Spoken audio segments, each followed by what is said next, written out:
जयकारा और ऊंचा लहरा सकते हैं। नरेंद्र मोदी जी का हेलीकॉप्टर लगभग हमारे उस रेडियस में है और आपका जय घोष वहां हेलीकॉप्टर तक पहुंच जाए तो वो हेलीकॉप्टर थोड़ा जल्दी नीचे उतर जाए।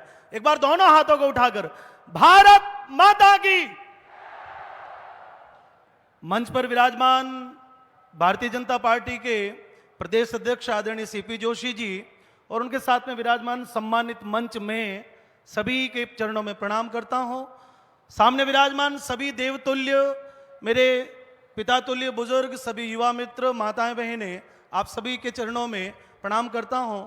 वैसे मैं क्रम में नहीं था, पर सीपी जोशी जी जब मंच पर आए तो उन्होंने कैलाश जी को कहा कि प्रकाश माली पीछे बैठा है, उसको एक बार मंच पर बुलाइए।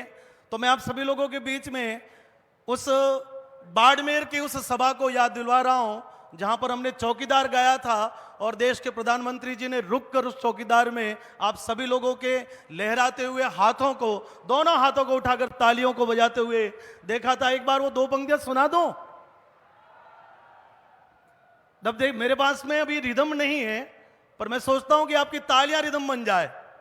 तो एक बार मेरे साथ में तालियों के साथ में चोर लुटेरों को है करने खबरदार, हो आया करने खबरदार। ताली के साथ चौकीदार चौकीदार मैं हूं देश का चौकीदार चौकीदार। अब तालियां आ रही है, इसके साथ में आपकी आवाज मिल जाए तो थोड़ा और अच्छा लगेगा मुझे। देखिए, भाषण जो है वो कहने वाले मंच पर सभी महानुभाव विराजमान है, लेकिन मुझे जो अनुभव में आया, मैं मात्र दो बातें कहने के लिए आप सभी लोगों के बीच में इस मंच पर खड़ा हुआ हूं। एक बार सभी लोग दोनों हाथों को उठा ले ताली के साथ, 1 2 3 4। चोर लुटेरों को है करने खबरदार, हो आया करने खबरदार। चौकीदार चौकीदार मैं हूं चौकीदार चौकीदार। तो ये जो चौकीदार शब्द है वो एक दिन मोदी जी ने एक भाषण में उपयोग में किया, क्योंकि उससे पहले प्रत्येक दिन के अखबार में कोई न कोई घोटाला, कोई न कोई चोरी, कोई न कोई बड़ा स्कैम छपा हुआ मिलता था। और मोदी जी ने एक दिन मंच पर कह दिया कि इन सारे घोटाला और इन सारे चोरों पर मैं चौकीदार बन के खड़ा हूं। और जिस दिन उन्होंने कहा देश का प्रत्येक व्यक्ति चौकीदार बन के खड़ा रहा। आज 9 वर्ष हो गए, आप में से किसी ने भी कभी अखबार में देश में 2 घटनाओं का जिक्र नहीं सुना होगा।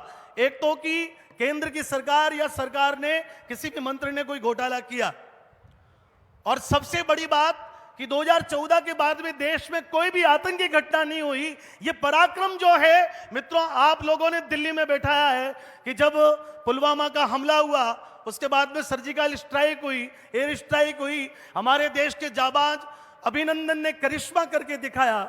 उसके बाद में इस देश में आतंकी घटना अखबार में छपनी बंद हो गई, क्योंकि आतंकी जहां से आने वाले थे उनके वहां पर आटा 250 रुपए किलो हो गया।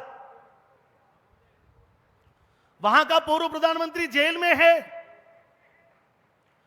वहां का राष्ट्रपति जो है वो जेल में जाने की तैयारी में है। मित्रों, जो अमेरिका उस व्यक्ति के नाम से वीजा देने के लिए तैयार नहीं था, उसी अमेरिका के राष्ट्रपति अभी G20 के सम्मेलन में दिल्ली में भारत के 140 करोड़ लोगों के बीच में हाथ जोड़ के उनका अभिवादन स्वीकार करने के लिए मजबूर थे। यह शक्ति किसकी है? ये शक्ति किसने बिठाई?